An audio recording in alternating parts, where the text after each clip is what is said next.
Boa tarde a todos e a todas. Meu nome é José Fabiano, faço parte do Grupo de Estudos em Fisiologia do Exercício da Unifal em Minas Gerais, em Alfenas. Hoje estamos aqui com a presença da professora Thaisa Belli, que irá apresentar o tema Aspectos Fisiológicos nos Esportes de Raquete. Professora Thaisa, é um prazer recebê-la. A palestra é toda sua. Obrigado, José Fabiano. Obrigado pelo convite de vocês por estar aqui. É um grande prazer.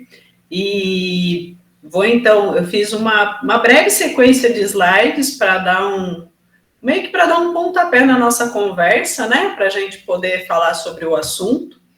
E vou começar a compartilhar aqui, aí eu já aproveito. Acho que está aberto aqui. Só um segundo. Qualquer feedback que você precisar, só perguntar. Tá, joia. Acho que... Agora eu achei aqui. Estão vendo minha tela aqui? Está aparecendo. Isso. Coloquei Perfeito. tela cheia, tá ok? Ok. Eu só perco aqui o contato com o chat, então se tiver alguma interação pelo chat, eu peço que você, por favor, me traga, tá? Pode deixar. Bom, então eu sou Thaisa Belli, né? Eu atuo principalmente em 2 locais hoje em dia, né? Na Faculdade de Ciências Aplicadas da Unicamp, onde eu lidero um grupo chamado GRIPPER, né? Grupo Interdisciplinar de Pesquisa em Esportes de Raquetes. Tem tudo a ver aí com a temática da nossa palestra de hoje. Lá na Faculdade de Ciências Aplicadas, eu atuo principalmente no curso de graduação em Ciências do Esporte e também no programa de pós-graduação em Ciências da Nutrição, Metabolismo e Esporte. E mais recentemente, aí, desde meados do ano passado, estou tendo uma atuação também na Confederação Brasileira de Tênis de Mesa, em que eu lidero um programa lá dentro da confederação chamado Universidade do Tênis de Mesa, né, que é um programa aí com foco principal em abrigar um corpo de capacitações para treinadores, árbitros e gestores da modalidade. Ainda aproveitando aqui, né, minha aproximação com a fisiologia é grande, né, eu fiz o meu mestrado em fisiologia na UFSCar, em São Carlos, em ciências fisiológicas, né, depois segui meu doutorado na Unesp de Rio Claro, estudando fisiologia do exercício, né, e depois segui também um pós-doutorado em que eu entrei mais numa área mais relacionada à genética, aplicada ao exercício, mas que não deixa de ter todo um contexto fisiológico inerente e importante também. Então, a fisiologia me acompanha aí de longa data. E os esportes de raquetes também, né? Eu fui mesatenista, né? Daí também minha proximidade maior dentre os esportes de raquetes com o tênis de mesa, né? Fui atleta em nível nacional, fui treinadora da modalidade. Depois acabei seguindo aí a carreira acadêmica e quando eu ingressei na Faculdade de Ciências Aplicadas da Unicamp, que a gente consolidou esse grupo em esportes de raquetes e que eu passei, de fato, a estudar, enquanto pesquisadora também, os esportes de raquete. Então, a temática que eu trago hoje para vocês se mistura aí bastante com vários aspectos da minha formação, da minha carreira. E vamos lá, então. Fiquem muito à vontade para qualquer momento estar me interrompendo, perguntando, tá?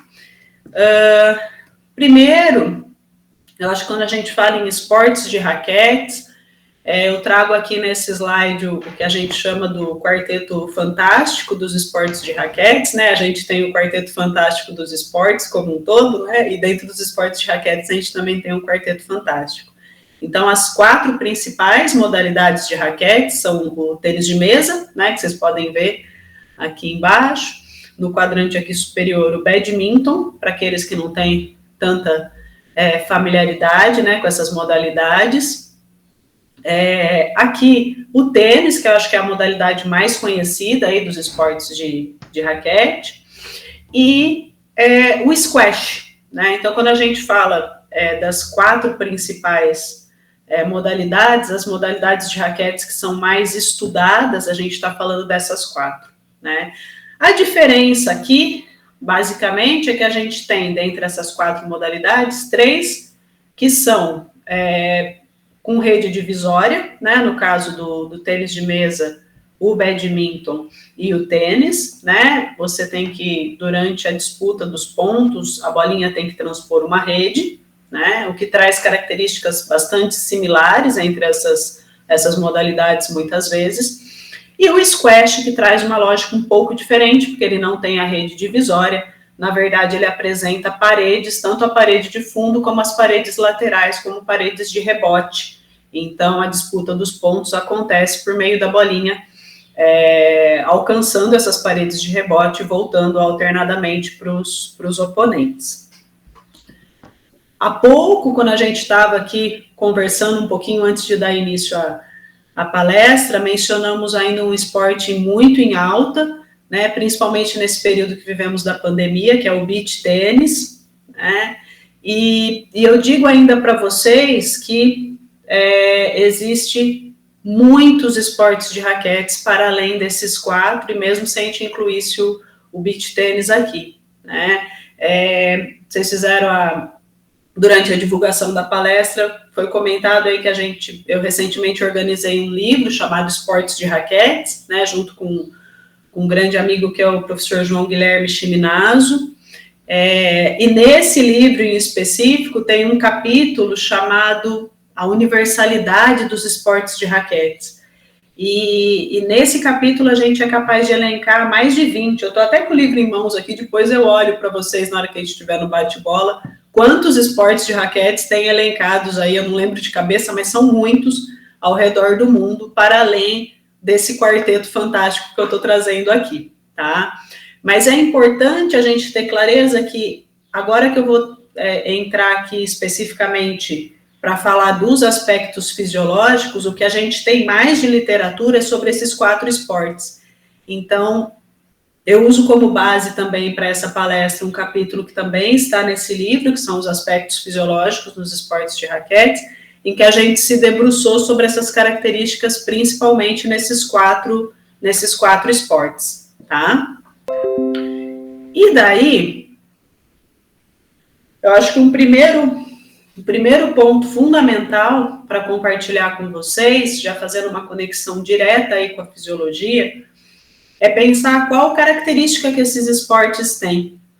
Então, são esportes que, muito classicamente, cada ponto disputado, ele tem uma curta duração de esforço, seguida por uma pausa um pouquinho mais prolongada em relação a essa duração do esforço. Então, são esportes tipicamente intermitentes, né, caracterizados aí por momentos de esforços, que duram menos do que os momentos de pausa, né? E nessa lógica, o principal mecanismo que a gente tem para ressíntese de energia durante os períodos de esforços é o sistema ATP-CP, tá? E a gente já vai olhar daqui a pouquinho por que de fato é esse sistema ATP-CP, né? A hora que a gente, dali alguns slides para frente, aí ou no próximo já, a gente vê quanto que duram esses esforços, vai ficar muito claro para a gente porque que esse é o sistema predominante. Então, ele é um sistema que pode, né, dependendo da duração desse esforço, se ele se estender um pouquinho mais, no caso de ralis mais longos, ser auxiliado pelo sistema anaeróbio lático, né? Então, caracteristicamente, o esforço é suprido pelo sistema anaeróbio alático, mas se esse esforço se perdura um pouco mais, em pontos mais longos, ele pode ser auxiliado pelo sistema anaeróbio lático, tá? Mas a gente não pode desconsiderar que essa partida como um todo, nesses mais variados, né, principalmente nesses 4 esportes de raquetes que eu mencionei no slide anterior, essa partida como um todo dura mais tempo, né? E aí ela acaba sendo suprida pelo sistema aeróbio. Então, eu tenho uma predominância do sistema anaeróbio alático para os momentos de esforço e do sistema aeróbio pensando na partida como um todo.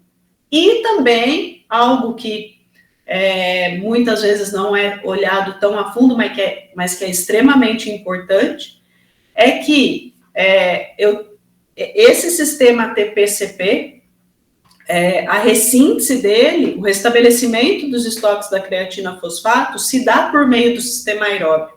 Então, um sistema aeróbio bem treinado para esses atletas é importante tanto para eles lidarem com a partida como um todo, como também para eles estarem aptos a ter uma ressíntese otimizada do sistema TPCP, que é o sistema predominante deles nos momentos de esforço, tá?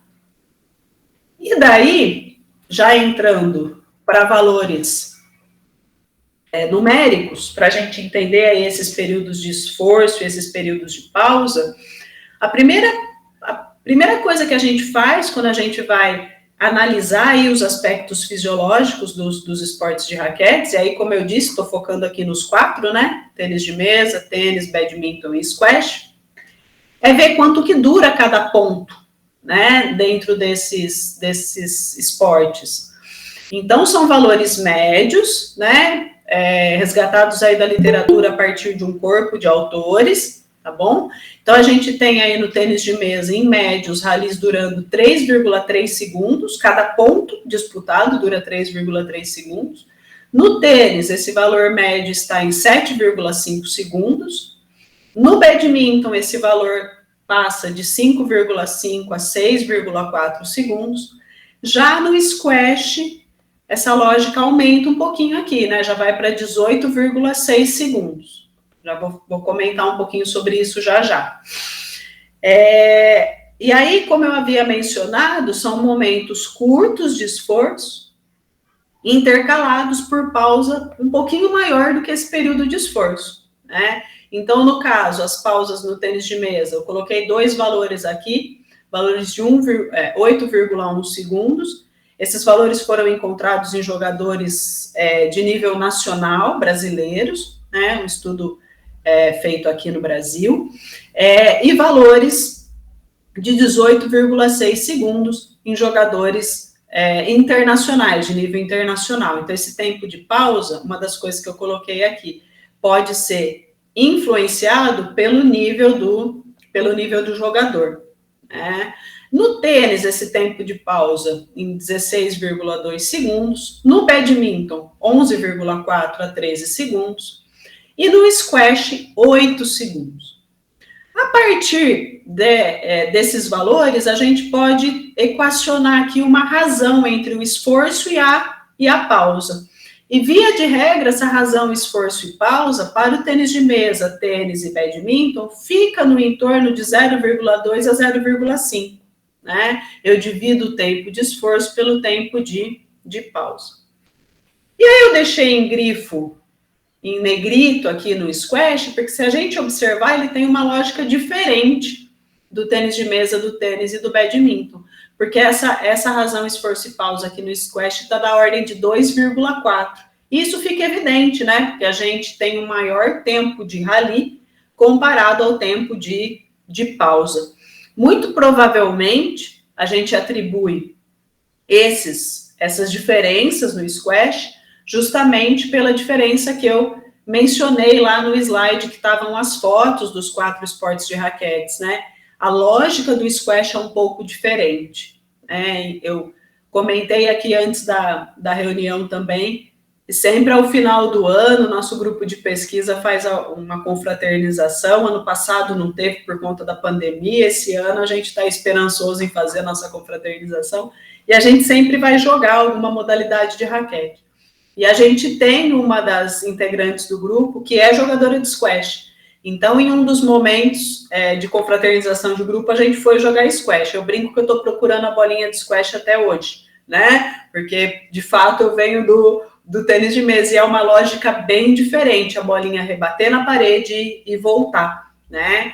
E a intensidade que o jogo acontece com essa bolinha usando a parede de rebote para voltar muda totalmente. Né? É um jogo que acaba tendo uma duração de rally maior comparado à duração das pausas, tá? E aqui na última linha, eu trago para vocês o tempo total de partida.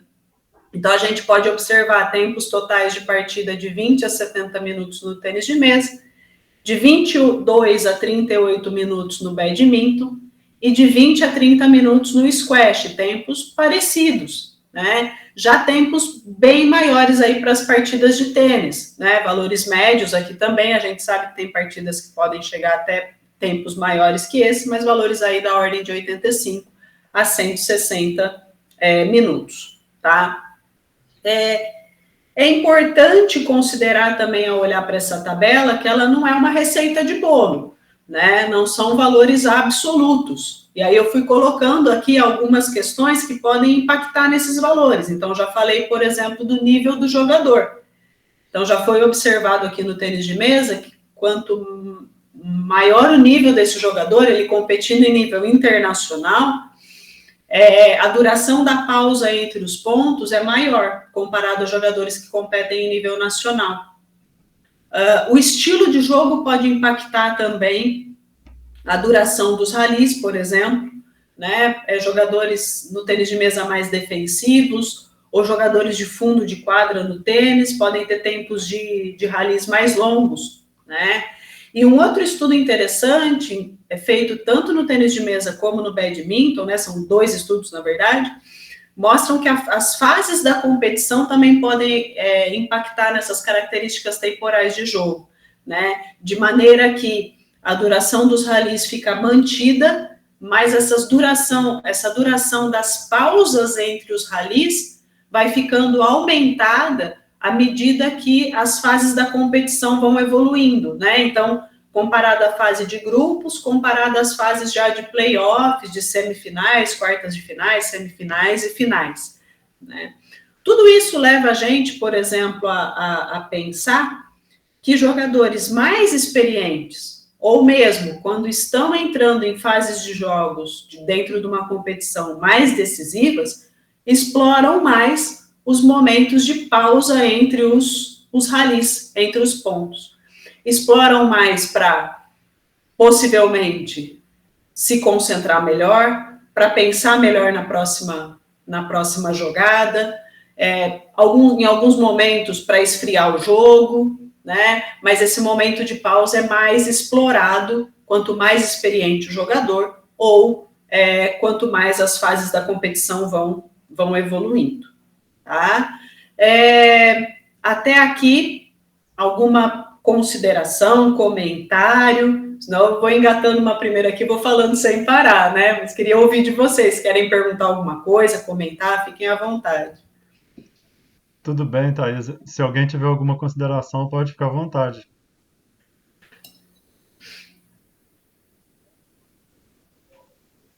Por mim, ok, José.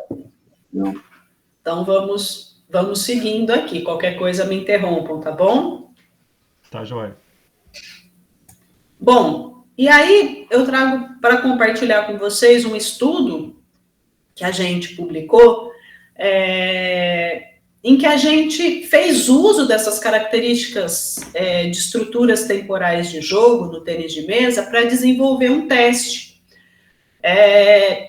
Eu acho que uma informação importante, antes de eu contar um pouquinho mais desse estudo para vocês, é que essas características são fundamentais para balizar o treinamento desses atletas, desde o momento que esse atleta inicia no esporte.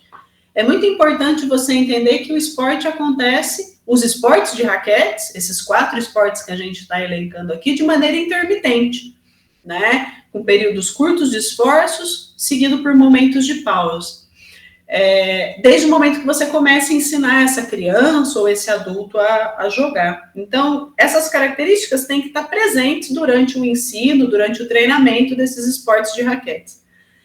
E nesse estudo, a gente trouxe luz à questão dessas características também estarem presentes quando a gente avalia esses atletas, né? Então, foi um estudo que a gente tem bastante felicidade de ter desenvolvido, porque foi o desenvolvimento de um teste inédito, né? E como o teste era novo, a gente teve que fazer reprodutibilidade e validade desse teste. Era um teste para avaliar efetividade de golpe, tá? Deixa eu contar um pouquinho para vocês como que foi isso, então. Como que a gente fez o desenvolvimento do teste? Então, aqui está uma figura de como que o teste foi, do layout aí do teste, né? Então, aqui é uma mesa de tênis de mesa. Aqui a gente teve um robô lançador de bolas. Esse robô lançava a bola nessa área que está demarcada aqui, né, no lado oposto da mesa, né? Então, tem todas a distância, né? Então, é uma área de 20 centímetros por 90, tá? As bolas vinham lançadas de maneira aleatórias dentro dessa área, então o robô lançava em qualquer local dentro dessa área, e as bolas eram lançadas com efeito por baixo, né, com backspin ou slice, para quem está mais acostumado com essa terminologia do tênis. E o atleta que participava do estudo só poderia golpear a bola por meio de golpes ofensivos, né? Então, por meio de topspin, por meio de drive, ele não poderia simplesmente passar a bola para o outro lado da rede, ele tinha que atacar necessariamente, né? Mas esse robô não ficava lançando as bolas de maneira ininterrupta, né? Porque o que tinha na literatura até então? Tinham testes, por exemplo, que iam verificar a eficácia de golpe e que o robô lançava em um ponto específico da mesa 45 bolas contínuas. Mas isso não é uma realidade no jogo, né? Nenhum ponto não. Não vou falar nenhum, porque pode ser que aconteça um ponto raro em que haja uma disputa de 45 bolas. Mas isso não é a regra, né? Via de regra, a gente tem, normalmente, de 2 a 5 bolas, 5 trocas de bolas acontecendo durante um ponto, tá? E não 45, né? Então, a gente criou um protocolo de lançamento do robô, né, em que o atleta disputava 11 pontos, né? O set de tênis de mesa vai até 11, né? Então, a gente elencou aqui 11 pontos para serem disputados, 11 ralis, e cada rali, de maneira aleatória, o robô lançava de 2 a 5 bolas para serem golpeadas.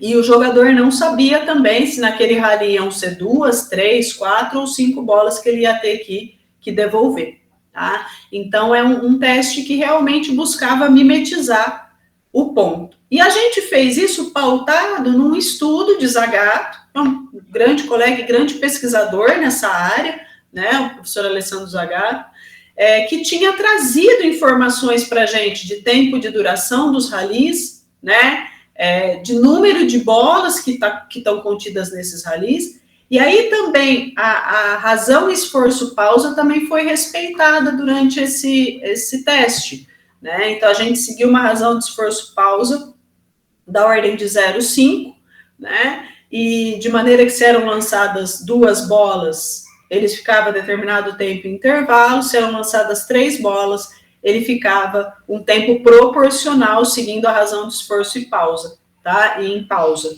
tá bom?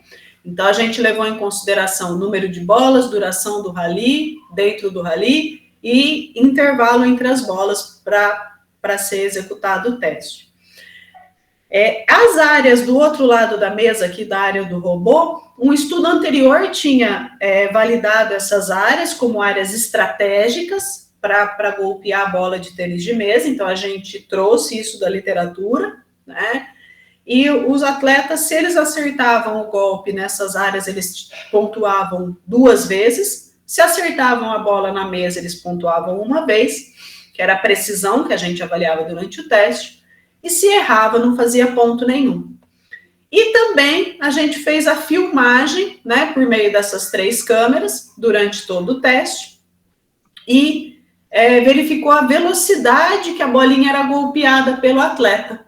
E de maneira que a gente calculou aqui, ao final, um índice de performance que a gente associava a precisão, né, que era acertar os alvos, acertar a mesa ou errar a mesa, né, a precisão com a velocidade do golpe, porque a gente sabe que são questões também inversamente proporcionais. Às vezes a pessoa acerta em todos os alvos, mas fez isso de uma forma muito lenta, né? Então, eles sabiam que eles estavam sendo avaliados por um misto entre velocidade e precisão ao longo do teste, para verificar o quanto o golpe deles estava sendo eficaz durante um teste que mimetizava ralis, disputas de ponto, tá?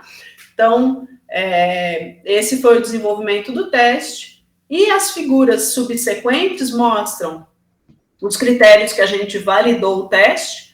Então, bem rapidamente aqui, para validação do teste, a gente teve uma validação por meio de 2 níveis de atletas, né? Então, a gente tinha atletas de nível regional e de nível local, né? Com características de idade, peso, altura similares, né? Mas a hora que a gente vem aqui, a gente vê que são atletas com diferentes experiências no tênis de mesa e com volume de treino diferente também, sendo que os atletas de nível regional tinham maior experiência e maior volume de treino, né?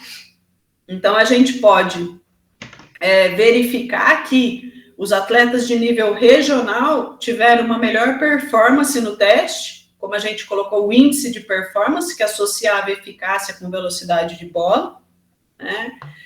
E tiveram um menor percentual de erro durante o teste, também foi avaliado, e tiveram uma melhor acurácia, né, uma maior precisão ali em acertar os alvos, acertar a mesa. O único item aqui que a gente não encontrou diferença significativa foi na velocidade de bola. A velocidade de bola foi similar entre os atletas regionais e os atletas locais, tá? E para verificar como o teste era novo, a gente precisava ver se esse era um teste reprodutível também. Se a gente aplicasse ele novamente, se a gente chegaria em resultados similares. Então, a gente fez isso repetindo o teste 3 vezes com os voluntários, né? E de maneira que a gente fazia a gente verificou aqui uma reprodutibilidade intra-sessão, em que o atleta repetia o teste com intervalo de 8 minutos, fazia, descansava 8 minutos, voltava a fazer o teste, né, para verificar essa reprodutibilidade intra-sessão. E encontramos valores aí de correlação intra-classes aceitáveis para a reprodutibilidade. E também fizemos uma reprodutibilidade inter-sessões, em que havia um espaçamento entre a sessão 1 e a sessão 3, da ordem de 7 dias, mais ou menos, né, em que ele repetia o teste para a gente verificar se o teste era reprodutível, e também para velocidade de bola, acurácia e índice de performance. A gente encontrou valores aí de correlação intraclasse que denotaram a reprodutibilidade do teste, tá? Então, só mostrando aí para vocês um desenvolvimento do nosso grupo de pesquisa, do GRIPPER, levando em consideração essas características temporais, especificamente do tênis de mesa, para o desenvolvimento de uma avaliação específica, né, que compõe aí, se a gente pensar um treinamento, para a gente prescrever adequadamente um treinamento, a gente tem que ser capaz de avaliar adequadamente, né? O planejamento, a avaliação precede um bom planejamento, que precede uma boa prescrição, né? E já indo para aspectos bem específicos relacionados a demandas energéticas e metabólicas de cada um desses esportes durante as partidas, tá? Então, esses valores que estão postos aqui, sintetizados na tabela, são valores que foram mensurados, valores médios, durante partidas de tênis de mesa, de tênis, de badminton e de squash, relacionados a 3 grandes marcadores aí da fisiologia do exercício, que é o consumo de oxigênio, que está expresso aqui em ml quilograma minuto, frequência cardíaca em percentual da frequência cardíaca máxima, e lactato sanguíneo em milimolar por litro, né? Então, o que a gente observa aqui, valores médios no tênis de mesa durante uma partida de 20 a 30 ml por quilograma por minuto de consumo de oxigênio, chegando a valores máximos de 41 a 45 durante a partida, tá?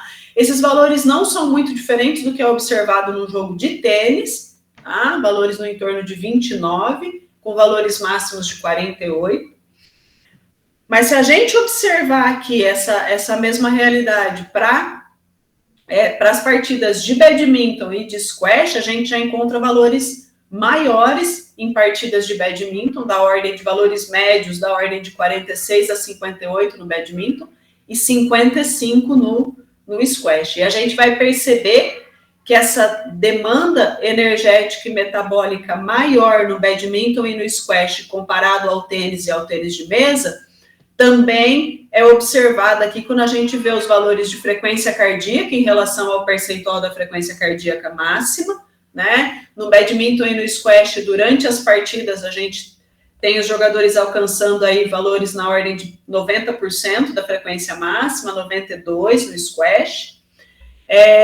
Comparado ao tênis de mesa, que a gente encontra aí valores da ordem de 60% a 65% da frequência cardíaca máxima, né? Valores mais altos encontrados aí da ordem de 82%, e no tênis de 75% a 82% da frequência cardíaca máxima. E isso é uma verdade também quando a gente olha as concentrações de lactato sanguíneo dentro dessas partidas. Então, a gente pode observar valores baixos de lactato dentro da partida para tênis e tênis de mesa, né, da ordem de 2 milimolar. Já numa partida de badminton, valores da ordem de 4 milimolar, e no squash, valores bem mais altos, da ordem de 8,3. E aí, se a gente parar para rever aqui os slides que eu já passei para vocês, lembra lá, o squash eu tinha uma razão de esforço-pausa da ordem de 2,4, né? Ele fica 2,4 mais tempo em esforço do que ele fica em pausa. Então, essa razão de esforço-pausa explica bem aqui para a gente as respostas fisiológicas maiores dentro do squash comparado aos outros esportes aí mais frequentemente estudados de raquete. Tá? Obviamente, esses são valores que foram expressos nos estudos listados aqui embaixo, né? Especificamente aqui o estudo do Sperlich é um estudo traz esses dados aqui de 20 a 30 ml por quilograma minuto, de 60 a 65 de frequência cardíaca, e foi um estudo que abordou atletas jovens de tênis de mesa, tá? Então, a gente sempre tem que considerar que a idade vai ter um impacto dentro dessas demandas energéticas e metabólicas, tá bom? E aqui, outras características que também impactam é o estilo de jogo, né? Jogadores mais defensivos, mais ofensivos, essas demandas energéticas podem sofrer influência do estilo de jogo, né? E o gênero também, a diferença entre homens e mulheres, tá? Então, mais uma vez repetindo, eu trouxe as tabelas aqui como uma referência, né? Algo para vocês entenderem um pouco a lógica de como esses esportes de raquetes funcionam em termos de características temporais e em termos de demandas energéticas e metabólicas, mas dependendo da população que você estiver atendendo, dependendo da faixa etária, se é homem, se é mulher, esses valores, a gente pode encontrar estudos aí que vão especificando esses valores de maneira que você consegue ser mais assertivo na sua prescrição de treinamento dentro dessas modalidades esportivas, tá?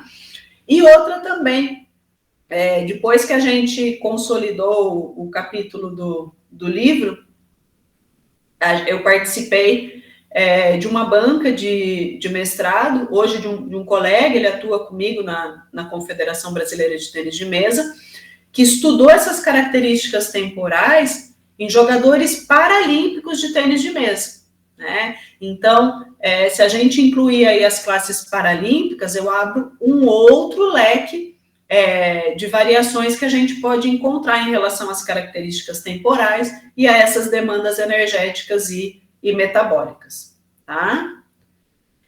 E esse é o contexto que eu trouxe aqui para discutir com vocês, né? Já deixando meu muito obrigado, né? Para fechar aqui a apresentação de slides. Esses são meus principais e-mails de contato, né? Ligado à Unicamp e à CBTM. E vou encerrar aqui o compartilhamento para poder ver vocês, né, e esclarecer